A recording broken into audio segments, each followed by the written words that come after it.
Hi, this is Lindsay White, and this is my Module 15, 5 New Technologies. The 5 technologies I chose were Nearpod, Shobi, iStation Reading, Epic, and Prodigy. This is the last video in my 5 new technologies, and we're going to be going over Prodigy. I chose Prodigy because it is a math curriculum supplement that gives students individualized learning plans. My goal when using Prodigy in my classroom is to supplement math curriculum and give students individualized learning at their level. The intended audience for Prodigy is my students, and the intended audience for this video is my colleagues. The standards that I will be going over during this video are ISTEE 5A and 6A. When you go to prodigygame.com, this is what your screen will look like. You will click Get Your Free Account, and from there you will create an account through even your own email or signing up with Google. Since I already have an account, I'm going to click Log In, and I'm going to log in with Google.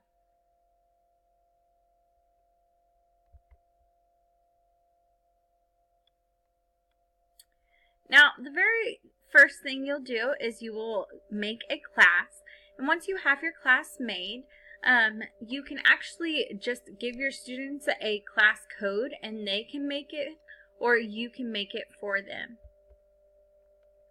Now here I'm going to show you, it says you have scheduled content for your students in a month.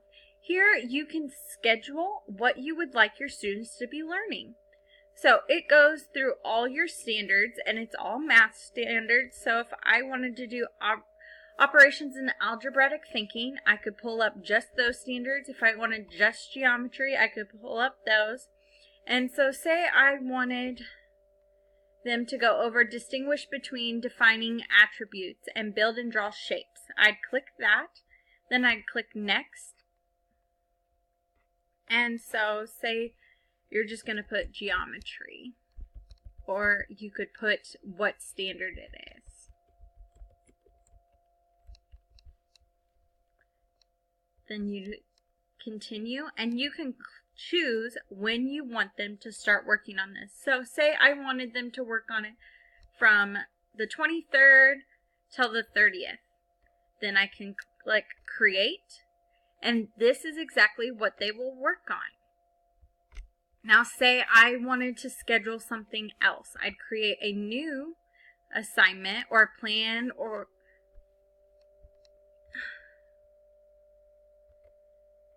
so say I want them to work on 2D shapes and identifying those 2D shapes. I'd click Next. How many questions do I want them to answer? And what students I want them to do.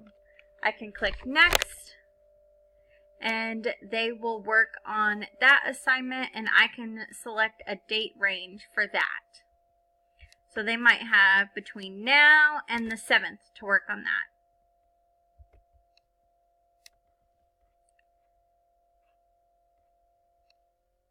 There's also reports that you can pull up. You can pull up student usage, weekly activities, comprehension, placement tests. So say I want to look how they did on the placement test. I would go to this, and it tells you exactly where they placed. They placed in first grade or second grade, and how well they did, if they got the correct answer, incorrect answer, moved past it, or inconclusive. It can also give you a more detailed breakdown of exactly what they did. So it said, what is the name of this shape?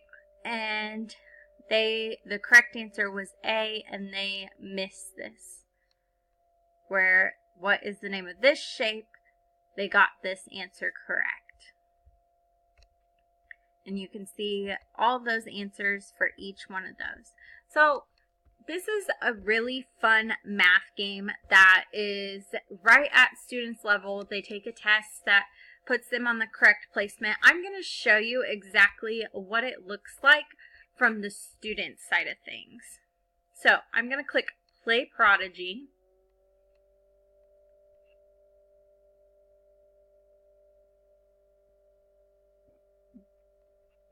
And I am going to log in. What does your wizard look like? So, at the very beginning, they get to choose their own avatar. They can choose what kind of eye color they have, skin color, and whatnot. Are you playing from home or from school? They can choose where they're playing from, where, what world they want to go to. So a lot of the kids, it says, are at Prodigy, so they'll have more people to play with.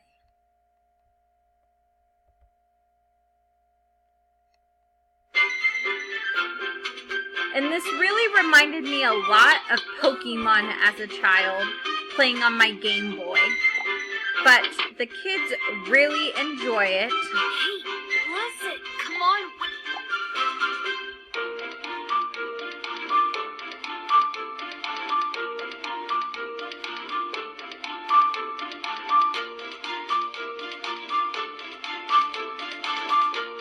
So once they start playing, they then... Hold up.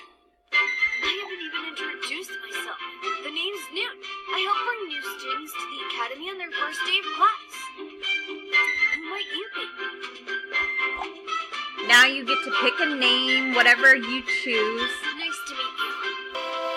So now we have to cast a spell. To spell, press the... And to do that, they must answer questions. So, what is the name of this shape? Is it a square, circle? And you can click it and it will give you some hints. So, we know it is a square. I'd cast my spell and I've got a correct answer.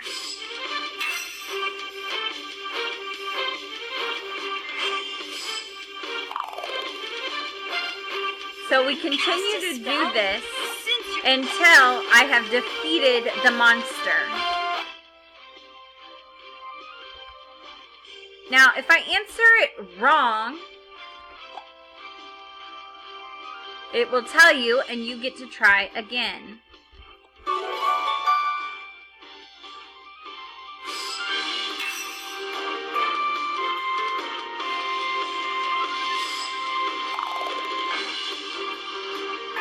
We'll do one more. I really like for my students that they have the option of writing over here. So if they're not sure, they could draw it out and then remember, oh yes, this is a square.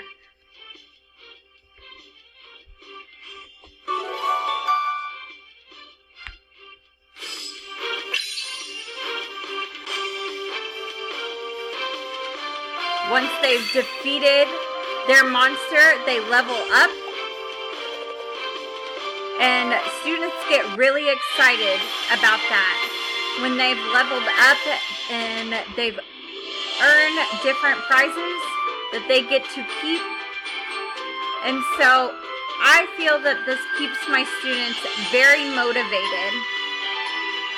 So now I'm back on the teacher's side and I'm going to show you one last thing that's really cool. When you go to reports and you go to student comprehension, you can select a student and then you can choose how long you want to look at. So we're going to go from May 1st to May 31st. And we're going to look exactly at what skills they've been working on. So we're going to look at the first grade skills. And I want to look at comparing numbers.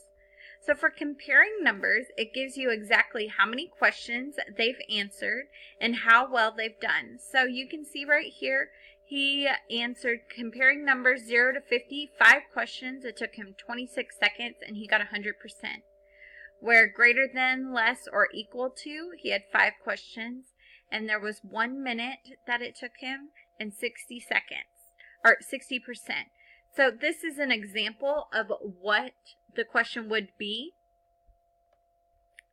I really like to see this because it can tell me what I need to work on more with my students. This one would be place value, how many tens and ones. He had 8 questions and got 63%. So this lets me know that I need to work a little more on place value with this student. Below this video, I will place another video explaining a little more about Prodigy, but this is how I use it right now. Thanks for watching, and this is the conclusion of all 5 videos for Module 15.